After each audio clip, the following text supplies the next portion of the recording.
E aí, pessoal?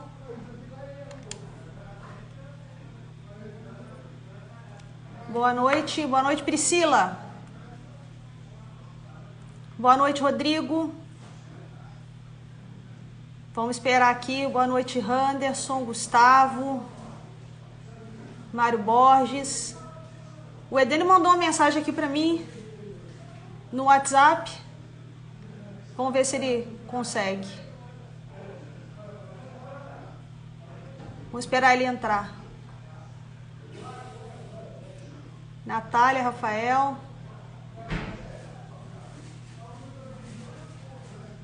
Boa noite, Angélica, Vanessa. E aí, pessoal? Todo mundo na expectativa para ouvir o professor Edênio aqui, né? Eu também tô. Vou esperar ele entrar aqui. Se ele ficar enrolado lá, eu vou ter que parar para poder ver com ele o que eu faço, tá, gente? Que ele não entrou. Boa noite, professor. Boa noite. Ó, quinta-feira o professor Paulo vai estar aqui brilhantando o nosso perfil. Todo mundo na expectativa. Chegou tanta pergunta sobre o Rotatino, professor, você nem acredita. O negócio vai bombar aqui na quinta-feira. Douglas. Eu acho que eu vou ter que falar com o professor Edênio, gente, pelo WhatsApp. Porque ele mandou uma mensagem aqui que eu vi chegando no WhatsApp que ele não estava conseguindo entrar. Rafael, boa noite. E aí, como ele não entrou, alguém já viu se ele entrou aí? Deixa eu ver se ele está aqui. Um abraço, Antônio. A gente está aqui por vocês mesmo, cara.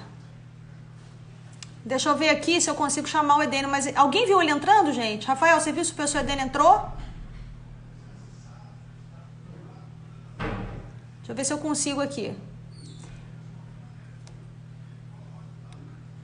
Deixa eu ver se eu consigo mandar uma mensagem para ele. Aí ele não tá aqui, ó.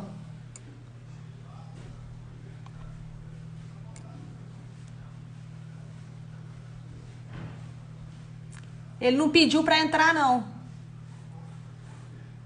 Pessoal, eu vou ter que falar com ele aqui pelo WhatsApp, mas vocês aguentam firme aí, tá? Porque eu vou dar uma ajuda pro professor Edênio aqui pelo WhatsApp, tá bom? Segura a onda aí, galera. Espera aí só um minutinho. Pessoal, eu vou ter que ligar lá. Ele entrou? Ótimo. Perfeito, então. Vou chamar ele aqui.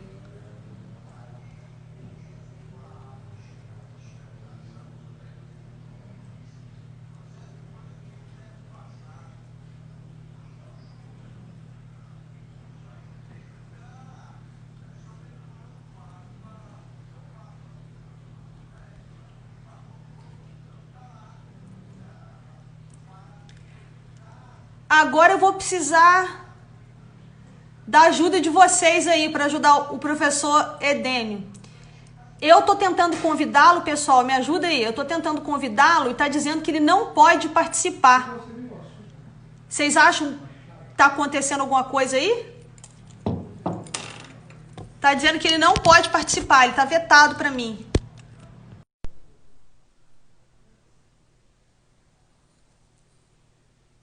Alguém pode ajudar? Vocês estão me ouvindo? Nanda, tá me ouvindo? Peraí. Tá. Isso aí, Léo. Isso é porque ele é um mito, né? Só acontece na live dos mitos. Olha só. Eu não sei. Edênio, você tá me ouvindo? Vê se você está seguindo a página, que se você não seguir, eu não consigo fazer você transmitir comigo.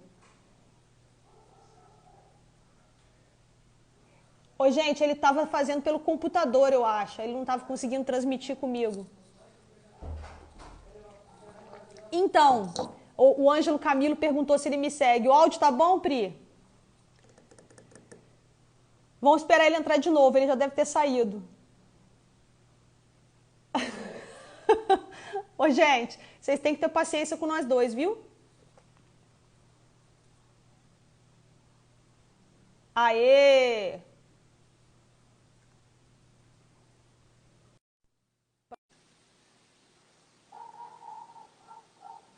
Já aceitei ele aqui, ó. Vamos ver. Professor Edênio, tô te ouvindo perfeitamente. Ah, tô ouvindo. Essa Perfeito. parada aqui é muito Desculpa a louca, confusão. velho. Sem problema. Ele não está acostumado com o Instagram, pessoal. Eu Na hora que ele tô, descobrir que o eu tô Instagram é tentando melhor do que o aqui. Facebook, eu quero Jamais. ver. Então tá bom, Não tem como Edênio. largar textão no Instagram, pô. Ah, não, não tem mesmo não. Tem caractere limitado. Então vamos lá, Edênio. A live já está lotada. Nunca em 7 minutos eu tive tanta gente, então eu certamente vou atribuir isso à sua presença, pelo que eu agradeço profundamente. Tá certo? Por você ter aceitado participar aqui comigo no meu humilde perfil, né? A gente, em nome do Grupo de Estudos em Forja de Cultura da Universidade Federal de São João, eu agradeço você pela disponibilidade, por toda a atenção que tem dado a gente aí nesse processo, desde o convite até agora há pouco, em que eu te passei as perguntas, tá? Então fica aí o meu agradecimento, tá certo? Eu tenho certeza que o pessoal vai curtir bastante, vai aproveitar bastante esse momento aí com você, tá? Então, eu acho, gente, que o professor Edênio ele não precisa de apresentações, né? O professor Edênio é o Edênio Detman. Eu não vou aqui perder tempo da live apresentando o professor, que todo mundo já sabe quem é, mas ele é um grande nome aí da nutrição, da zootecnia, zootecnista. Muito orgulho de dividir a profissão com uma pessoa como você, Edênio. E mais uma vez, muitíssimo obrigado. Tá certo? E se você quiser falar alguma coisa antes da gente torar o pau aqui, fica à vontade. Não, eu só queria pedir desculpa pela minha ignorância tecnológica aí, porque eu nunca mexi nesse tal de Instagram, eu tenho uma dificuldade violenta com esse trem aqui. Mas eu só peço paciência ao pessoal, não sou nada de especial, sou só um curioso. E agradeço aí a oportunidade de estar participando nessa pandemia, né? A gente consegue ficar um pouquinho mais perto do pessoal aí. Então, um abração para todo mundo aí que está perdendo tempo comigo, com a gente. Estamos ganhando, mas vamos lá. Hoje nós vamos falar aqui de nutrição de bovinos em pastejo, né, Dê? Eu trabalho com pastagens, né? A gente mexe mais com essa parte relacionada ao manejo e tem muitas dúvidas aqui no perfil em relação à suplementação, né, facilidades ou dificuldades. Então, queria ver com você. Você podia explicar para a gente qual seria, então, o maior gargalo? O que você acha que seja hoje o maior gargalo ou a maior limitação para a nutrição de bovinos em pastejo? Eu vou falar um negócio aqui que às vezes as pessoas me entendem errado, né? Mas eu falo isso com sinceridade. A nutrição de bovinos em pastejo, ela é uma área que nem sempre o pessoal leva ela muito a sério, não, sabe? Eu me lembro de um caso, uma vez que eu conversei com um advogado, especialista em nutrição de ruminante, que ele me falou o seguinte: o segredo para boi ganhar peso do pasto é vacina contra a fitose. Eu, particularmente, vi naquela resposta Você já ouviu? inteligentíssima, né, por parte de um profissional capacitado na área de leis e processos, né, mas não zootecnia, que há uma visão um tanto quanto deturpada dessa área. Porque é uma diferença muito grande, né, entre nutrir um animal no pasto e nutrir um animal no confinamento. Talvez a maior limitação seja o seguinte: quando você vai para o confinamento, você, mesmo contando com a certa seletividade que o animal apresenta em situações de confinamento, você tem um controle muito bom da dieta ingerida, principalmente em termos de proporções, né? E um pouco menos, mas bastante efetivo em termos de quantidades.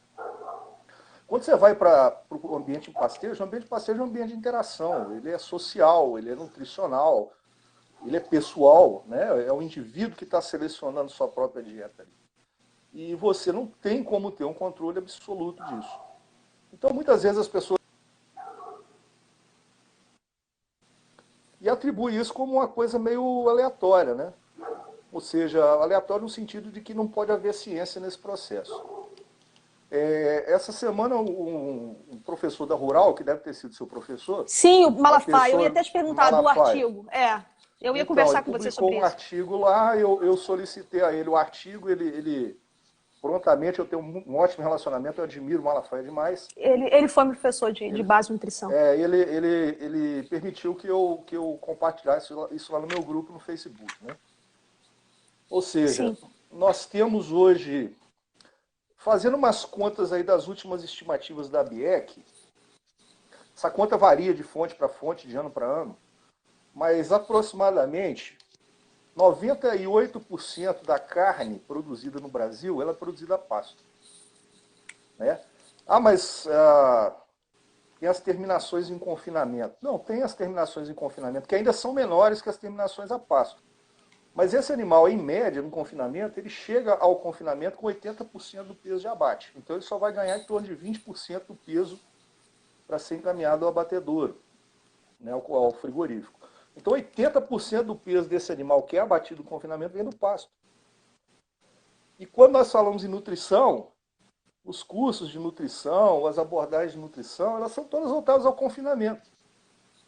Eu não estou aqui falando que confinamento não é importante, para depois não saírem largando textão em rede social falando que eu estou desqualificando. Inclusive, eu conheço grandes nutricionistas que atuam em confinamento. Né? Por exemplo, o Rafael Servieri, que é meu amigo, colega de turma, hoje é um dos baluartes aí da nutrição de bovinos em confinamento no Brasil. Né? Mas pouca atenção tem que se dirigir ao pasto. E o problema é que a nutrição de bovinos em pastejo ela é muito mais complexa que a nutrição de bovinos em confinamento. Não que o confinamento não seja complexa, mas eu acho que a nutrição em pastejo é mais complexa, porque você tem toda essa questão do ambiente e a integração de expertises ela é necessária de uma forma muito mais intensa. Porque você precisa entender de manejo, você precisa entender de comportamento animal, você precisa entender de nutrição animal e até climatologia. Nutrição vegetal também. Nutrição vegetal, exatamente.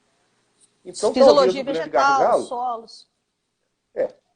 Talvez o grande gargalo seja realmente atribuir à nutrição de bovinos em pastejo a característica científica que lhe é inerente. E muitas vezes é desprezado. Né? Igual esse caso do advogado que eu contei, que é verídico. Né? Eu falo aqui... Desculpa, Daniel, eu sempre comento aqui que, hoje na minha coca, opinião... Tá? Não é chá, não. Não, eu tô tomando chá. Hoje tá um frio do cacete aqui em São João del Rei, gente, vocês não têm noção. Eu sempre comento aqui em todas as lives que eu faço, não sei se em algum momento você já me ouviu falando disso, eu acho, é minha opinião, não sei se você concorda ou discorda, mas eu sempre falo isso, que para mim um dos maiores gargalos, se não o maior gargalo da pecuária brasileira é hoje o manejo de pastagens, ainda mais quando a gente considera que grande parte dos nossos bovinos eles são criados a pasto. Né? E o problema maior disso tudo, Edene, que eu vejo, é que todo mundo acha que consegue manejar pasto. Né? Esse é o problema. Então a gente viaja aí assim por esse todo Brasil mundo acha afora que e sabe encontra manejos suplementar mais boi. diversos. Exatamente, que sabe balancear uma ração ou que sabe fazer alguma coisa. Esse é o problema. Alguém escreveu aí que de médico e nutricionista animal todo mundo tem um pouco. No final das contas, está todo mundo achando isso mesmo, né? Então, o que você vê esse artigo que o professor Edene está falando, gente, publicado pelo professor Malafaia agora recentemente, ele faz essa colocação, né, de que grande parte dos trabalhos que são realizados com nutrição de bovinos são feitos em confinamento, ao passo que grande parte desses bovinos estão criados a pasto. Né? A dificuldade que você vê nisso é por causa do trabalho que dá, por ser mais complicado você controlar o ecossistema pastagem, o consumo, a medição do consumo a pasto. Você acha que isso é que explica o maior número de trabalhos sendo no confinamento? É uma parte, né? Uma parte. Eu acho que essa discussão ela seria longa e daria uma live exclusiva só sobre isso. 2 horas. Né? Bom, primeiro é o seguinte, os trabalhos são mais complicados, né? Estimar o consumo em confinamento é uma coisa basicamente de diferença, né? O que eu coloco, que eu tiro. Estimar o consumo a pasto é muito complicado. Eu tenho trabalhado com isso há alguns anos e sei como é que é. Segundo, que dependendo da categoria animal, um trabalho de nutrição de bovinos em pastejo leva anos. Porque em bovinos em pastejo você não consegue tirar conclusões com apenas um ano. Por quê? O professor Ling já falava isso lá há 30, 40 anos atrás, que a variabilidade de ano para ano ela é determinante. Ou seja, um suplemento que dá um bom resultado esse ano que vem talvez o resultado não seja tão bom, justamente porque há uma variabilidade. Então você só consegue tirar conclusões a longo prazo. Por exemplo, um trabalho de nutrição de vacas, um rebanho de cria, ele tem que ser feito com 3, 4 anos, com o mesmo grupo de animais. Para você chegar a uma conclusão, porque a lactação e a gestação são processos contínuos que levam, em média, 12 meses. Então, a suplementação que é dada no preparo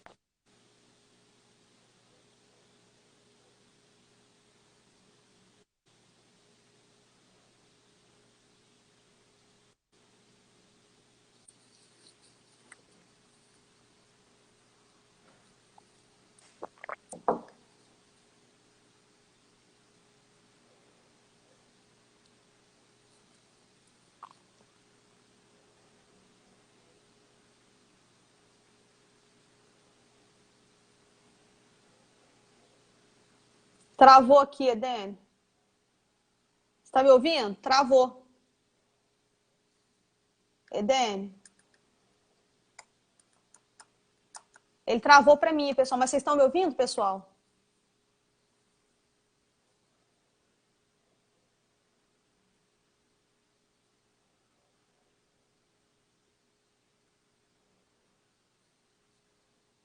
Edene, deu uma travada aqui, mas eu já desativei os comentários. Pode continuar, que aí fica mais estável.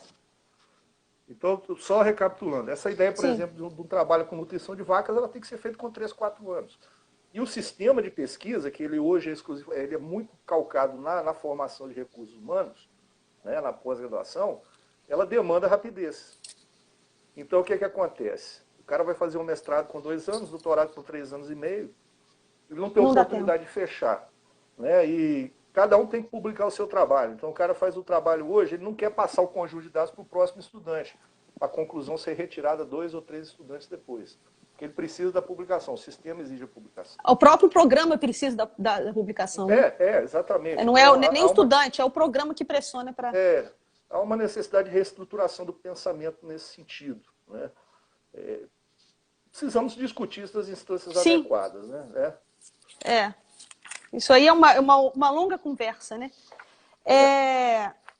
Uma pergunta, Edene, como é que você trabalha, como é que a gente vai lidar com essa variabilidade, né, no valor nutritivo dentro e entre estações do animal em pastejo, né? Considerando a própria seletividade, como que a gente consegue lidar com isso em relação à suplementação? Não, então, veja bem, eu tenho falado isso há alguns anos. No período da seca não tem muito problema não, né? Porque o que vai determinar mesmo é o manejo pré-seca. Você vai definir uma relação folha-como naquela massa estagnada e aquilo ali tem um decréscimo relativamente constante, meio que exponencial, mas relativamente constante ao longo da estação. Então entender essa variabilidade da forragem no período da seca é relativamente mais simples.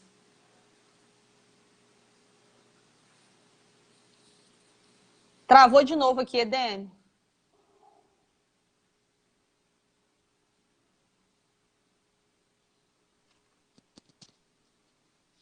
Voltou aqui.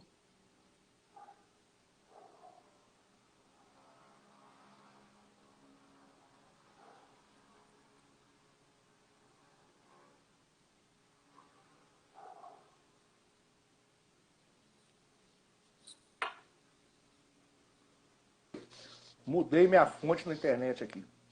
Oi, voltamos. Voltamos. Então, então tá bom. Vamos ver agora. Eu tirei meu celular do Wi-Fi e passei para o 4G aqui, que eu acho que vai dar mais certo. Então veja bem, na seca não tem muita questão. Então vamos lá. Manejou bem, você vai ter uma massa boa no começo que vai decrescer em termos de qualidade de uma forma relativamente constante. Nas águas que é o grande problema. Então nos falta hoje, por exemplo, um indicador de avaliação rápida, que a gente ainda não tem. Né? Porque se você for pegar, por exemplo, FDNI e proteína bruta, seriam relativamente os 2 indicadores mais interessantes, se você amostrar o pasto hoje, a proteína bruta vai sair com em torno de 4 dias, o FDNI em torno de 18. Daí 18 dias, o pasto é outro. Deu um veranico, acentuou as curvas, muda totalmente. Então a gente tem trabalhado nesse sentido. Hoje eu já tentei trabalhar com SPAD, né? Mas a Cláudia, até eu fiz esse trabalho com a Cláudia aí, a correlação não deve ter sido boa, né? Não, a correlação com a proteína é boa. Né? Ela é boa, porque o SPAD mede a intensidade de verde, isso vai ser basicamente rubisco e as outras coisas ali, né? Então é proteína. Agora, monitorar a qualidade da fibra, a nossa esperança é o NIRS portátil, né? Que dá para você monitorar tanto a qualidade de fibra como as fezes dos animais, que pode dar um indicativo também de dieta, né? Principalmente o nitrogênio fecal é bastante interessante nesse sentido. Mas a gente depende das curvas de calibração, né? E esse é um processo lento e normalmente não muito integrativo. As pessoas que têm... Tem empresa privada que usa, né, Edene? Oi, Janaína, eu vou falar um negócio para você. Papai Noel, Coelhinho da Páscoa e NIRS que veio do exterior, são mais ou menos a mesma coisa. Calibrado com... Não, vou te contar um caso. Da curva de calibração, né? Um zootecnista ao qual eu respeito muito, mas eu não vou citar o nome dele aqui, ele chegou com um resultado para mim de NIRS. Aí falou assim, Heleno, o que você acha disso aqui? Eu falei, só é uma silagem de milho mediana. Ele falou, isso é cana. Tinha 40% de amido na cana. Um negócio assim, absurdo. Então como é que você vai confiar num negócio desse? O cara calibra uma curva lá em Wisconsin com silagem de milho e quer usar com braquiária aqui no Brasil. Não dá para acreditar, né? Não. E aqui no Brasil não há integração. Quem tem um conjuntinho de dados aqui, eu tenho um conjuntinho, ninguém integra com ninguém. Isso é uma falha, né? É muito cacique e pouco índio. Uhum. Isso está nos atrasando, né? Está nos atrasando. Então ficamos nessa aí de agora e aguardar para ver se essa tecnologia realmente vai funcionar. Se ela funcionar, nós vamos dar um passo gigantesco à frente. Vamos trabalhar praticamente com o controle de suplemento em tempo real.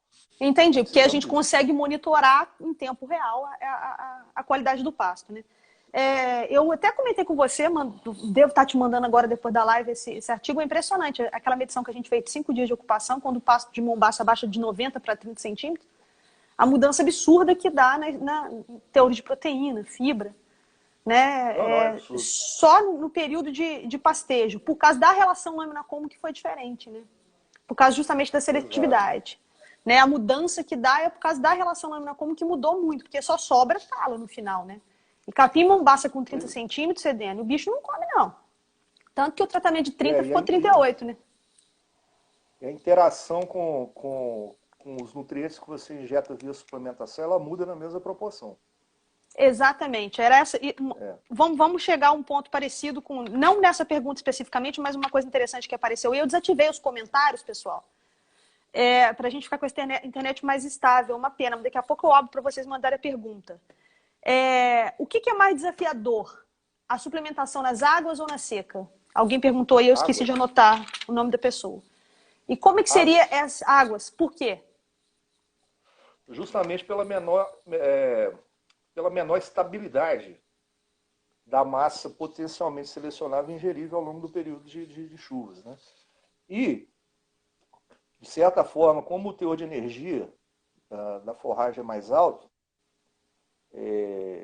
as interações negativas pelo excesso de energia que podem ocorrer no metabolismo animal, elas são mais prováveis do que durante o período da seca. Esse é um dos motivos, embora não seja tão simples assim, pelo qual o efeito substitutivo ele é mais proeminente, né, nas águas do que nas secas. E você não quer efeito substitutivo. Então você tem que trabalhar sempre o suplemento para aliviar ou minimizar ou até anular o efeito substitutivo. Então qualquer oscilação, se o suplemento não acompanha a oscilação, o efeito substitutivo ele se instala. Então você tem algumas implicações de catabolismo de excesso de energia, que aumenta a produção de calor corporal, diminui o consumo de pasto. Então, durante as águas é um grande desafio. Embora os ganhos não sejam tão proeminentes como aqueles conseguidos durante o período da seca, trabalhar com eles de forma otimizada, usando bem o pasto, explorando bem os recursos de suplemento, é muito mais difícil nas águas que na seca. Nas águas tem muita conversa fiada, tá certo? O pessoal chega aí e fala, não, eu já sei, pô, eu tenho 20 e, sei lá, não vou falar quanto tempo tem que eu trabalho com isso. Até hoje não tem resposta. Pois é, e o cara chegou ontem e quer sentar na janela falando que já responde, né? Eu gosto muito de ver esses programas aí de agropecuária aí na televisão, às vezes dá para rir bastante. Não, os meus alunos que estão acompanhando a live sabem que eu falei isso. Eu até me arrisco a dizer isso aqui, mas assim, a maior desgraça da pecuária brasileira é o globo rural, né? Não, uma tristeza. Eu imagino que deva ter coisa pior. Uma das maiores desgraças, então. Então vamos lá, Edene. Num pasto bem manejado, tá certo? Altura certa de entrada e de saída, quanto que você espera na recria de ganho? Sem suplemento. Eu espero que a Kátia esteja acompanhando aí essa live, a Kátia e o Edgar. Bom, eu pressuponho que a recria seja na seca, né? Sim. Se você estiver trabalhando com o sistema de produção de gás de corte. Não passa, se você estabelecer uma boa relação folha-colmo na massa diferida, né? isso aí dificilmente vai passar de 300 gramas no começo do período da seca. Isso se for muito, muito bom. Né? Entendi. Normalmente Se ali no foi um começo... planejamento feito lá no diferimento e tal. Isso. Um Você pasto bem conseguir uma diferido, com relação... adubação, rebaixado antes, né? Todas aquelas estratégias que a gente utiliza para fazer um bom diferimento. Mas em média, isso não vai passar de 100 gramas, não. No começo do período da seca. Tá? Agora, à medida que a proporção folha-como vai se alterando, né? Como não há praticamente crescimento, essa alteração ela vai ocorrer de forma gradativa, você vai chegar lá no final com menos 100. Então Entendi. não tem jeito. Recria na seca sem suplementação, ela é irracional. É boi sanfona, é boi para 4 anos. Esse boi de 4 anos nós não queremos nem conversar dele, não. Não, Certo? isso aí não cabe, né? Isso aí não cabe mais. Aí espero, Daus, que tenha respondido aí para você. O professor Daus está acompanhando a gente aí, um abraço para ele. Tem muito colega nosso aí. Na transição de seca para água, é muito comum a gente observar essas diarreias nos animais, né? Que essa mudança do volumoso, né? A rebrota. E como é que se resolve isso, Edênio? Ou não se resolve? É o seguinte, resolve. Então A tá. questão toda é a seguinte, gramínea, você sabe mais do que eu, que você entende muito mais de forragem do que eu. Eu entendo mais ou menos da boca para dentro, da boca para fora, meu conhecimento é aqui. Professor Paulo Carvalho está acompanhando a gente aí, entende mais do que todo mundo junto aí. Puxa minha orelha aí, Paulo. Tá? A grande questão é a seguinte, a gramínea tropical ela tem uma capacidade de resposta hídrica extremamente alta, né? Principalmente nas primeiras chuvas. Então, o que você tem? Você vai ter umas folhinhas mais verdinhas, né? Bem clarinhas e tal. E o problema dessas folhas é o elevado nível de proteína solúvel. Né? Não é nem nitrogênio não proteico. Nitrogênio não proteico faz parte da proteína solúvel. Eu estou falando perguntaram de disso algo aqui maior. também. Já mandaram essa pergunta aí perguntaram aqui nos comentários aí sobre o nitrogênio não proteico em forrageiro. Depois você já emenda e fala disso então para nós. Todo nitrogênio não proteico é solúvel, mas nem todo nitrogênio solúvel é nitrogênio não proteico. Então, isso aí causa realmente algumas coisas indesejadas em termos de pressão osmótica no intestino, algumas vezes até uma dificuldade de emissão de gases na eructação. E costuma combinar mais frequentemente o que o pessoal chama de enxorrio, né? A bunda suja. Enxorrio, isso. O que você tem que fazer nesse período é aliviar o nitrogênio insolúvel do suplemento. Você pode continuar a suplementar. Isso é coisa de uma semana, no máximo 2 semanas. Né? Choveu, rebrotou, tira a ureia, baixa um pouco a proteína do suplemento, deixa estabilizar a massa, o crescimento da forragem estabilizar, depois você pode voltar com o suplemento normal. Então pronto, assunto resolvido. Vai acontecer um enxorrio, mas ele vai ser menos intenso e menos drástico. Né? Tá. Oi, Dani, fala um pouquinho pra gente sobre a melhor frequência para suplementação, tanto do ponto de vista operacional, quanto do ponto de vista nutricional. Olha, essa questão, eu espero que a pessoa que fez a pergunta, e agradeço, esteja se referindo a essas tecnologias de suplementação infrequente. É isso? Não sei, a pergunta foi só essa e eu desativei os comentários. Eu vou tentar ativar aqui para ver se não trava. Peraí, eu vou ativar de novo, pessoal. Para quem perguntou se manifestar. Vamos ver se alguém... Então, a questão é a seguinte, eu tenho trabalhado nos últimos anos com essa grande questão da frequência. Nós já temos alguns trabalhos feitos aí, e até com a Cláudia a gente tem feito alguma coisa com as vacas lá e tal, com o rebanho de cria. A melhor frequência de suplementação é a diária. Tá certo? Não existe nada melhor. Você nem precisa suplementar 2 vezes por dia. Você pode suplementar 1 vez por dia. Nós até testamos dividir isso em 2, mas não tem benefício nenhum. Tá? Inclusive foi a tese do Tadeu Éder Silva, estudante de doutorado meu, que estudando agora é doutor, defendeu a tese. À medida que você reduz a frequência, se aumenta o intervalo entre as suplementações, existe um impacto, né? Principalmente sobre o consumo de forragem. E a quantidade concentrada aumenta muito. Né? Mas qual que é a vantagem? A vantagem de você suplementar infrequentemente é o ganho que você tem com mão de obra. E principalmente em algumas categorias, em regiões aí que você tem muita chuva. Por exemplo, eu tive lá em Rondonópolis há um tempo atrás, o pessoal tinha muito problema para suplementar bezerro desmamado, né? Desmamava um pouquinho mais cedo, antes da seca chegar mesmo, tinha muito problema. Então é o seguinte, parece que até com 3 dias de suplementação, você consegue aí o benefício com o operacional, ele suplanta a questão do comprometimento do consumo. Então o que a gente recomenda hoje é o seguinte, vamos imaginar o seguinte, você vai dar 7 quilos de suplemento para o animal ao longo de uma semana, né? No esquema diário seria 1 quilo por dia. Você pode fazer segunda, quarta e sexta. Segunda 2 quilos, quarta 2 quilos e sexta 3 quilos. Por que na sexta tem mais? Porque ele vai ficar 2 dias, sábado e domingo, sem receber o suplemento.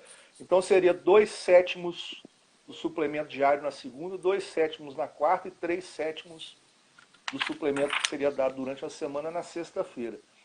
Isso não compromete o desempenho animal, tá? E o ganho operacional é muito grande. Há um pequeno comprometimento de consumo, mas ele acaba suplantando. Agora, acima de 3 dias não dá não. Tá? Ficar mais de 3 dias sem dar o suplemento, o impacto é muito negativo. O desempenho animal cai abruptamente. Tá certo. Edênio, eu queria mandar um beijo pro professor Nilman, que está aqui assistindo a gente. Ele mandou, não sei se você leu, ele apareceu ali. Apareceu. Por isso que é bom a gente ativar o comentário, que a gente vê todo mundo aí, sabe? E acaba acompanhando todo mundo. Edênio, considerando a dificuldade que a gente tem para poder fazer a estimativa de consumo sobre pastejo, você acha que a gente consegue ter um ajuste mais fino nesse contexto, com a suplementação, com as estratégias? Como que é isso? Contando essa dificuldade, como é que a gente faz essa estimativa de consumo? Então, estimar consumo pastejo é o ó do borogodó, né? Quando você está trabalhando com... Você me puxa a orelha aí, Janaína, que a turma da floricultura gosta muito de nomenclatura. Eu já sou mais zoneado. Fala pro Paulo aí que está acompanhando também, Paulo Carvalho. É o seguinte, se você está num pastejo intermitente, né? Isso. Com períodos de ocupação não superiores aí a 4 dias, por aí, é fácil, né? Basicamente você pegar um quadrado e entrada, saída, né? Acima disso você tem que compensar para o crescimento. Aí já fica mais complicado, tem que usar gaiola de exclusão, aquelas coisas todas, né? Sim. Que também é um saco para fazer, né? Não é tão bom assim. Nem um pouco. Te garanto agora, que não é. Não é. No pastejo não intermitente, no pastejo contínuo, não sei se estão usando esse termo contínuo ainda, mas seria essa ideia, é mais complicado. Contínuo. Nós estamos tendo algumas equações que estão começando a surgir, né? Ontem mesmo eu estava ajudando aqui num trabalho, parece que a gente vai chegar numa aproximação muito boa. Na verdade é o seguinte, se você falar que o animal está consumindo 2% do peso vivo, mas na verdade ele estiver com 2,1%, a gente consegue manejar isso na suplementação, tá certo? A resposta ficou meio diferente daquilo que você espera, a gente vai lá e ajusta o suplemento. Eu não posso ter uma equação que fala que ele está comendo 8% do peso vivo, quando na verdade ele está comendo 1,5%. Mas eu acho que em pouco tempo a gente vai ter equações que vão permitir isso. O grande problema vai ser alimentar as equações. Que possivelmente, por exemplo, a proteína bruta da forragem vai entrar, a FDNI da forragem vai entrar, e aí nós voltamos naquele outro gargalo que nós discutimos antes. Sim. Nós temos que ter ferramenta mais próxima possível do tempo real, que nós ainda não temos. A partir do momento que essas ferramentas funcionarem, o resto deslancha. Fica mais fácil. Ô, Edênio, como é que está a aceitação de trabalhos aí no exterior com NIRS? Porque teve uma época aí que o pessoal estava preferindo via úmida, estava reclamando do NIRS e tal. Como é que tá isso aí? O NIRS é o seguinte, o NIRS é uma impressão digital, né? Então, você vê, o NIRS, na verdade, não analisa nada, né? Ele te dá um espectro de reflectância no infravermelho. Aliás, agora vai vir o MIRS, né? Que parece que funciona um pouco melhor, né? Que o NIRS é o próximo, né? O infravermelho próximo, e o MIRS é o infravermelho médio, né? Tem alguns trabalhos saindo com isso aí. Não tem problema, desde que a calibração seja boa. Então, o grande segredo do NIRS ou do MIRS é a análise química que você faz no laboratório. Se a análise química é feita errada, a inferência sai errada. Eu fiz essa mesma pergunta para o professor Broderick. Eu acho que Sim. você já deve ter ouvido Sim, falar dele. claro. Né, um grande Tem o livro. pesquisador, É. aliás, um grande cientista, né? Sim. E ele me falou que, em termos lá dos Estados Unidos, não está tendo muito problema, não. O pessoal tem Tá. aceitado, Tá né? aceitando. Inclusive já tem algumas coisas, até na própria OAC, né? Alguns métodos de análise com o NIRS são considerados oficiais, né? Tá, isso é Alguns, bom. não todos. Mas não tem tido muito problema, não. A Tá. aceitação tem sido boa. A não ser aqueles trabalhos mais metabólicos, essa parte que eu trabalho mesmo, que aí é muito chato, é muito minucioso, aí às vezes não fica legal você fazer isso não. Mas um trabalho de produção não tem muito problema. É de produção. Aqui, o Dalso está perguntando quais são as variáveis dessa equação de consumo que você falou aí. Não, é possivelmente o que vai entrar, tá certo? Seja na forragem proteína bruta e o fracionamento da FDN em FDNI, né, que é indigestível, e PD, que é o complemento dela, né? Então, na verdade, você usa uma ou outra, porque elas são complementares, né? Porque a FDN não adianta usar, né? A FDN é muito constante. Ela vai estar em torno aí de 70, 60, 65, 70% da gramínea, independentemente da época do ano. A gente tem que entender se essa FDN é boa ou não. Sim. E possivelmente, disponibilidade. Porque se você tem proteína boa, você tem baixa FDNI, isso é um reflexo da relação folha-como. Entendeu? Você tem muito mais folha do que como. Porque bainha de feixe parenquimático, esses feixes vasculares, isso é tudo FDNI. Isso é tudo Baixa a degradação. fibra Baixa degradação. horrível, né? Então isso reflete lá. E talvez a disponibilidade. Só que esse negócio da disponibilidade aí, isso aí às vezes é meio mandrake, tá certo? Porque, ao que tudo indica, isso é muito mais linear response platô, ou seja, a partir de um determinado ponto, isso já não afeta mais o consumo. Você pode ir aumentando a disponibilidade, o boi vai só pisotear aquele trem, ele come, depois ele brinca, né? Eu, por exemplo, já entrei em praça de brisanca que você só via a minha testa. Isso não existe. Isso é um absurdo, né? Isso é um absurdo. Isso aí, pra Então gente, isso é uma ofensa, né? Quase tomar um tapa. Não, muito ofensivo. Agora, o que não pode é ficar naqueles dogmazinhos que tem nesses livrinhos aí antigos. O cara fala assim, eu der 2 toneladas de matéria seca por hectare pro boi. 2 toneladas de matéria seca por hectare, quem já foi num campo de futebol decente é o que tem num campo de futebol. Isso é pasto de cavalo, isso não é pasto para boi, tá certo? Essas 2 toneladas de matéria seca não existe. Não existe, 2 toneladas de matéria seca por hectare. Mas quantos bois você vai botar em cima?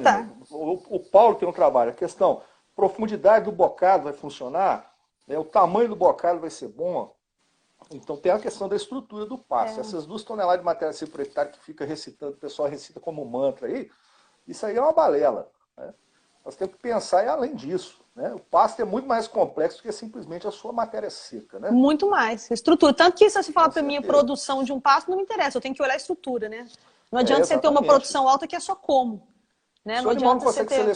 Selecionar, não adianta. A estrutura do pasto é o mais importante para facilitar o consumo e com isso o ganho, né? Exatamente. Então, beleza. Mas nos falta integração. Sim. As duas áreas não estão conversando. Eu sou nutricionista, eu não converso bem com a turma da estrutura, e a turma da estrutura parece que não gosta muito dos nutricionistas. Não, na verdade, eu sempre achei isso também, e eu converso muito aqui em casa. Em casa eu tenho com quem conversar, né? Com relação à nutrição. Um abraço pro companheiro Daniel aí. Pode deixar. Em casa eu tenho com quem conversar, mas a gente sabe disso, a gente precisa conversar mesmo. A nutrição e a forragem acho que tinham que encaminhar mais juntas mesmo. É por isso que todo ano que tem esse impasto eu trago você aqui, Edene, para a gente conversar sobre isso. Aqui o Pisucci lá de Santa Maria está perguntando, boa noite, professor Edene, quais são os principais inconvenientes que teríamos na utilização de suplementação através do alto consumo, regulado por cloreto de sódio? Antes de responder, um abraço para o Henrique Nunes, parente que está acompanhando a gente aqui. Um abraço, tanto tempo que eu não te vejo, Henrique. Receba um abraço aí. Você está falando em termos de controlar o consumo, né? Porque o cloreto de sódio, além de ser um fornecedor de minerais, né? Ele é um controlador, né? Como ele controla bem o consumo, tem muitas teorias, mas pouca coisa, né? Osmoreceptores, tem trabalho que prova que isso não funciona. Sabor, tem trabalho que prova que o sabor controla consumo, mas tem trabalho que prova que não. Então é meio complicado. Mas é certo que ele seria o segundo principal regulador de consumo de suplemento. Tá? A ureia ela é muito mais poderosa para controlar o consumo que o cloreto de sódio. Agora, tem poucos trabalhos nessa linha, tá certo? Alguns trabalhos foram feitos lá nos Estados Unidos, no começo dos anos 80, final dos anos 70, falando que o uso de sódio ele incorreu em aumento de diarreia, né? E algumas mortes foram verificadas de animais devido ao consumo excessivo de cloreto de sódio. Isso não é observado no Brasil, tá certo? Mas o que normalmente a gente recomenda é que o cloreto de sódio ele não seja usado mais do que o dobro da exigência de sódio do animal. Então seria bom forçar muito. Se você imaginar bem, como é que você controla, aliás, como é que você produz carne seca, o jerky beef, né? Pelo sal. Né? Como é que você conserva o bacalhau? Eu nem como peixe, mas eu sou curioso. Pelo excesso de sal. E você está jogando o excesso de sal no sistema microbiano. Né? Essa alteração de pressão osmótica no ambiente de crescimento microbiano, ela pode ser nociva. Então não é bom, embora não haja resultados negativos no Brasil em relação a isso, a morte, o aumento de ocorrência de distúrbios, a gente recomenda que ele não seja usado numa ingestão que supere o dobro da sua exigência. Seria uma recomendação prática para isso. Okay. E a ureia sempre é o regulador mais potente. Então, Pizzuti, espero que tenha te respondido aí. O pessoal está pedindo aqui, não foi uma vez só que apareceu, não.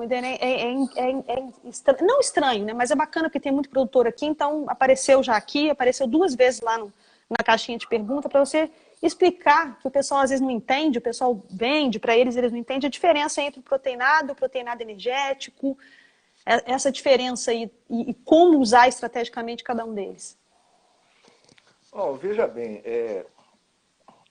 aí nós temos que dividir a resposta em 2. Ok. Certo?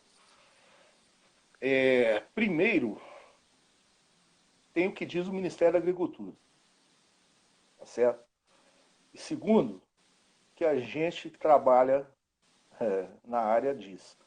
Normalmente as coisas não andam muito juntas, não. Tá certo? As definições... o pessoal pergunta para mim, o que é sal nitrogenado, isso. o que é proteinado e o que é proteico energético. Né? Exatamente. Você for lá no Ministério da Agricultura, eu sabia que ia aparecer esse negócio aqui, eu até anotei aqui a cola. Porque são muitos numerozinhos. Então o sal nitrogenado, ele é um sal que contém nitrogênio não proteico. Só. Então normalmente você mistura o sal com a ureia de uma fonte de enxofre, que normalmente é o sulfato de amônio. Né? Então lá no Ministério da Agricultura, eles chamam isso de mineral com ureia. É o que a gente chama no campo de nitrogenado. Tá? Então lá, de acordo com o Ministério da Agricultura, seria um sal misturado com nitrogênio não proteico que apresente no mínimo 42% de proteína bruta, ou 42% de equivalente proteico a partir da ureia. Então esse seria o sal. Para que esse sal serve? Ele é de seca, pode ser usado nas águas. Na seca, ele é basicamente para manter o animal e evitar perda de peso. Aí ele vai te dar um ganhozinho adicional, pode ser, mas é muito baixo. O proteinado, pelo Ministério da Agricultura, tá? Ele contém pelo menos 20% de proteína bruta, e essa proteína bruta ela pode ser uma mistura de fontes vegetais com ureia. Tá? E no Ministério da Agricultura define-se o seguinte: se esse suplemento der um consumo de pelo menos 30 gramas de proteína bruta para cada 100 kg de peso corporal. Esse já é um sal um pouco mais elaborado, então ele vai ter um pouco de soja e ureia, tá certo? Ele já vai um pouco acima da manteiça, embora ele tenha um consumo relativamente baixo. Quando você fala em proteico energético, significa o seguinte: você vai fornecer algum alimento nesse suplemento com o objetivo de fornecer energia. Então, ele vai conter nitrogênio não proteico, uma proteína de origem vegetal, por exemplo, uma soja. Possivelmente vai entrar alguma coisa aí de milho, alguma coisa assim. Né? também tem algumas definições lá do Ministério da Agricultura. Agora, caindo aqui para nós, na prática, sem a legislação. Sal nitrogenado é sal misturado com ureia. Ele pode até conter em torno de 5% de milho, 5, 10% de milho. Na prática, a gente costuma recomendar que ajuda no consumo, porque o consumo desse sal é muito baixo. A ureia é um regulador violento. Então, corre o risco de você não conseguir o consumo de minerais. Então, o pessoal às vezes usa melasse em pó, mas é muito caro, a disponibilidade é muito restrita, um pouquinho de fubá. O proteinado ele já vai conter uma proteína de origem vegetal junto com a ureia. Ele é para ganhos moderados, né? Ganhos extremamente moderados. E o proteico energético é aquele que vai entrar também suplementando energia para o animal. E esse já é para aqueles que almejam um ganho mais intensivo, são sistemas mais intensivos a pasto, com ganhos mais altos, visando aí, normalmente, esses sistemas, esse proteico energético, ele entra em sistemas que você vai abater o animal por no máximo 24 meses, ou cobrir aí as novilhas aí com 14, 15 meses na primeira estação. Então, ele já seria para um ganho mais intensivo. Tá, e somado a uma forragem de qualidade, né? Que são sistemas com maior nível tecnológico. Sem pasto eu não converso. Essa conversa, você pode jogar, se não tiver pasto, você pode pegar esse trem e deletar. Tá, não salva lugar nenhum, exatamente. Então, é isso que eu tô falando. O pessoal faz esse tipo de pergunta, que já quer meter lá um suplemento desse, Dênio, mas o manejo do pasto tá uma porcaria. Entende? Então, são coisas assim, gente, que não dá pra gente... os efeitos substitutivos ou aditivos, o que você quer. Então, tem coisas que não dá nem pra começar a conversar, né? O cara primeiro tem que aprender a manejar pasto, Primeira coisa, suplementação a pasto, ela não foi feita para substituir o pasto. Entendeu? Essa é uma questão que a gente tem que desenvolver muito bem. Então, quando o nutricionista vai pensar um suplemento, ele pensa na forma de pirâmide. Se ele não pensar assim, ele está errado. Então, primeiro, qual que é a base da pirâmide? Pasto. Sim. Você tem pasto? Tem. Opa. Vamos conversar. Segundo, então, a gente pode começar a conversar. Segunda, mineral. Entendeu? O cara, para mim, que não sabe dar fósforo para boi, ou então fica comprando esses suplementos de 40 gramas de fósforo por quilo, 35 gramas de fósforo por quilo, ele vai ter que fazer outra coisa. Ele vai vender laranja na feira, entendeu? Nada contra os vendedores de laranja. Ou seja, vende a terra para virar condomínio. Aqui em São João eu falo, vende a terra para virar condomínio que ganha mais dinheiro. Exato, vai trabalhar com especulação. Exatamente. Depois, proteína. Trópicos é proteína. Depois da proteína, energia. Depois da energia, se o sistema for viável e tiver tecnificado, com alto nível de controle, eu entro com aditivo. Eu já conversei com o pessoal, falou assim, você vai calcular um suplemento? O que vai ter o suplemento? O cara começa a ter uns ppm de monenzina. Eu falei, meu amigo, você vai querer começar a corrigir o trem lá por cima? Não faz o mínimo sentido. Já começa com a cereja do bolo, né? Nem cereja. Isso aí e não tem nem o bolo. Às vezes não funciona. Não tem bolo. Não tem o bolo. Eu conheço um livro onde isso está escrito. O quê? Da cereja do bolo. Da cereja do bolo. Então, na verdade, eu tenho que começar definindo as prioridades.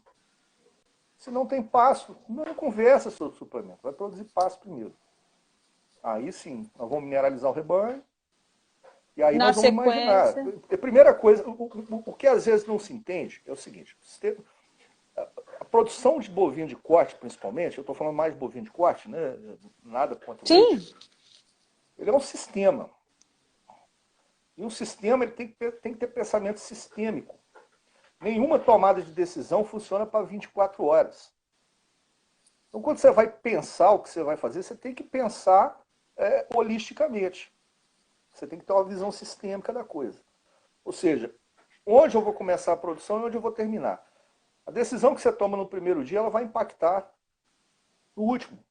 Se você pensar só em termos de 24 horas, você não vai definir um sistema de produção. Você vai estar apagando fogo com gasolina.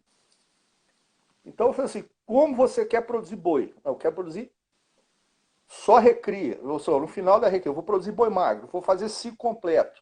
Eu vou fazer só terminação, ponto. Como que nós vamos fazer isso? Terminação a passo, vou preparar o animal, depois deslocar ele para o confinamento. Né? Eu vou fazer cria, recria, vender boi magro, vender novilha gorda. Tudo bem, aí nós vamos planejar. Aí vamos definir o sistema de suplementação para você. A gente não pode começar com a suplementação. Exatamente. sem saber o que eu vou produzir. E essa é uma Sim. crítica que eu faço. O cara chega para mim, eu tô com os boi aqui, o que, que eu dou? Eu falei, sou meu amigo, o que, que você está fazendo? Aí eu não sei. Então não tem jeito de conversar. E os caras ficam putos comigo. Desculpe, ficam chateados comigo, não palavrão. Normal. Eu não sei por que eu acho que no Instagram a gente pode falar palavrão, no YouTube a gente não pode. Eu tenho assim agora na minha cabeça, não sei também de onde eu tirei, mas tudo bem. De vez em quando eu solto uns aqui também, mas estamos em casa. Então seria mais ou menos esse o raciocínio. A gente tem que pensar, você tem que saber o que você vai fazer. Você tem que ter o seu sistema na cabeça. Não tem Beleza como pura. planejar nem manejo de pasto, nem suplementação, nem manejo de rebanho se você não souber o que você vai fazer. É tão simples que é difícil de explicar. Pois é. Tem hora que isso aí que você falou fecha mesmo. O pessoal tá perguntando aí se pode usar ureia pecuária. Aí de vez em quando aparecem umas perguntas assim, o pessoal tá. Do aditivo você já falou, alguém perguntou de probiótico. Você viu Isso aí tem a pergunta do Éder aí de probiótico? É. Essa questão da ureia pecuária eu não posso responder oficialmente. Tá? Tá bom, eu sei, eu imagino. Tem legislação que traz isso e tal, então eu prefiro não me Mas, envolver. porém, contudo, entretanto, todavia. Dani, a gente está a 7 minutos aqui de terminar. A live do Instagram ela tem esse problema, porque ela é só 1 hora e ela cai. Não adianta eu querer continuar, que ele não vai deixar. Eu vou deixar agora esse tempinho final aí para você fazer as suas considerações em relação à nutrição de bovinos em pastejo. Alguma coisa que não foi perguntada que você gostaria de abordar? Aí eu deixo esse finalzinho para você, para o pessoal aproveitar aí. Eu prefiro até mais pergunta, porque Então vamos lá, galera. Vamos se a gente perguntar que for nós temos falar, ainda um não tem tempinho. problema. Qual a proteína A mais única coisa que eficiente aí, ó? Não, pode falar, Eden. Não, mas essa questão, se eu for falar, a única coisa que eu tenho para falar é que se levem a sério. Nutrição de bovinos e pastejo é ciência. A saída de uma complexidade elevadíssima. Não desprezem isso, né? Há um campo de trabalho aí enorme. Há muitas lacunas a serem preenchidas, né? O pessoal chega às vezes com a resposta pronta para mim, eu falo, pô, onde é que esse cara arrumou esse negócio? Eu estou aqui quebrando cabeça com isso há 500 anos e não tem resposta, os caras já têm. Então é o seguinte, vamos jogar mais gente para isso. A gente precisa de gente, né? Para Precisa poder de querer gente para entender atuar desse na área. assunto. É 98% da produção de carne no Brasil, pessoal. 98% da carne bovina produzida no Brasil E vem cerca de do sistema de pastejo. 80% do leite, né? Hoje, o Dia Mundial do Leite aí, É, né? Muita área é. de produção aí no leite. Então tem um impacto significativo na economia essa questão. Não vou falar muito do leite, não, que o Mário Paulinho me tirou dessa vida, né? Porque Da vida do leite? eu era bem leiteiro demais, ele foi lá e me tirou, falou, não, vem pra cá, vamos pensar diferente. Não sei se ele tá feliz ou não, mas... Essa disciplina, com certeza ele tá. Essa disciplina de nutrição de bovinos em pastejo eu fiz com ele. Então vamos às perguntas. Eu vou agora de baixo para cima. Qual que é a proteína mais eficiente? Vamos de bate pronto. Da ureia ou da proteína verdadeira? Não, são duas coisas diferentes. Diferente. Essa resposta não tem como te dar, não. A discussão é muito longa, tá certo? Cabe outra live. Cabe outra live, eu vou me omitir de responder porque a resposta vai ser muito longa, ela envolve muita bioquímica, muita microbiologia. Beleza. Né? E não vai dar. Mas eu sou fã de ureia. Tem umas perguntas aqui que são muito específicas, pessoal. Depois vocês mandam, eu tento conversar depois. Umas perguntas do pessoal do Pará, que está trabalhando com engorda aqui, está dizendo aqui, né? O D'Angelo está falando que no Pará eles ganham muito mais, tem um desempenho muito melhor na seca do que nas águas, e que ele não consegue explicar isso. Talvez seja a relação do concentrado também, né? Possivelmente. Aí tem que ver, a sua A resposta relação. vai depender de um monte de variáveis. Exatamente, é muito específico. É muito específico. A partir de quando a suplementação, de quanto de suplementação ocorre o efeito substitutivo? Essa resposta não é só quantitativa, não, ela é qualitativa também, entendeu?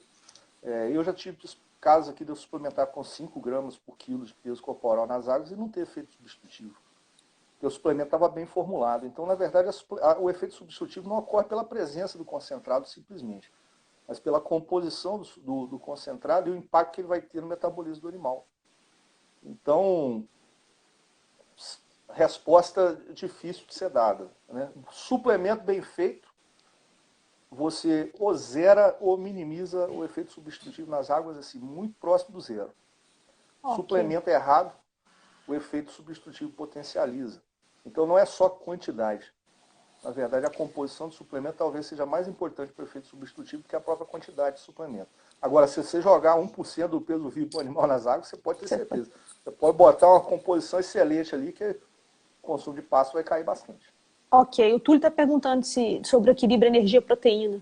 Dá para você falar rapidinho? Em que sentido? Ele só falou isso. Equilíbrio energia-proteína. É, o Túlio de Rondônia, o Túlio Jardim, parceiro. Ô, abração. Ô, bicho, vamos fazer uma disciplina aí no IF Rondônia, porque essa resposta vai demorar pra caramba. Eu vou me inscrever para a disciplina. Mas a grande questão é a seguinte, você só tem que raciocinar uma coisa. O metabolismo, ele nunca é isolado. A gente fica estudando na escola, metabolismo de proteína, metabolismo de nitrogênio, energética. Ciclo de Krebs hoje, amanhã ciclo da pentose, hoje é a via glicolítica, amanhã é gliconeogênese. Isso é um monte de roda que roda junto, cara. Em uma roda separada. E elas são interligadas e equilibradas. Toda vez que você afeta o equilíbrio, alguma coisa vai ter que ou rodar de mais ou rodar de menos. Tá? E o que acontece? A eficiência de deposição de carne diminui e o consumo, que normalmente é a principal variável que sofre quando você tem um desequilíbrio. Porque se você tiver excesso de energia, você tem que catabolizar a energia, isso gera produção de calor corporal. Se você tiver excesso de proteína, você tem que catabolizar a proteína. E isso tudo acontece, o catabolismo de proteína acontece todo dentro do fígado, então o metabolismo energético dentro do fígado fica comprometido, o consumo cai, a eficiência cai. Então a questão é a seguinte, equilíbrio é a palavra. Ok. Então tá bom, pessoal. Infelizmente nós já chegamos aí ao final. Isso aqui era conversa para muito mais tempo. Algumas perguntas provavelmente ficaram sem responder porque a gente não conseguiu entender. Mas eu quero agradecer a todo mundo que mandou as perguntinhas lá. Eu tentei compilá-las aqui para poder fazer o professor Edênio. E Edênio, de coração, em nome do grupo de estudo, eu quero te agradecer demais pela participação. Bombou, você bateu o recorde aqui, viu, professor Nilma? Não foi só o seu recorde que ele bateu, não, foi o meu também. Foi a live que eu tive mais gente assistindo, né? Então, como já falei no começo, atribuo isso à sua presença. Tá? Então, fica meu agradecimento e você já sabe que está convidado para quando terminar a pandemia, você vir aqui para São João, para a gente ter um bate-papo que vai ser interessante para todo mundo. Os meninos gostam também, né? Então é bom. Aí você já fica de pé o convite. Muitíssimo obrigado. Ah, o Túlio está dizendo que em breve nós dois vamos estar lá. Vamos embora para Rondônia. Eu vou sim, estou doida para falar. Vamos lá conversar. Então tá bom, Edênio, fica meu agradecimento. Valeu. Tá bom então, gente. Um abraço a todo mundo que acompanhou. Edênio, tchau, tchau. Tchau, pessoal. Tchau, vou deixar no IGTV, tá bom? Vai ficar gravado no IGTV. Valeu, obrigado.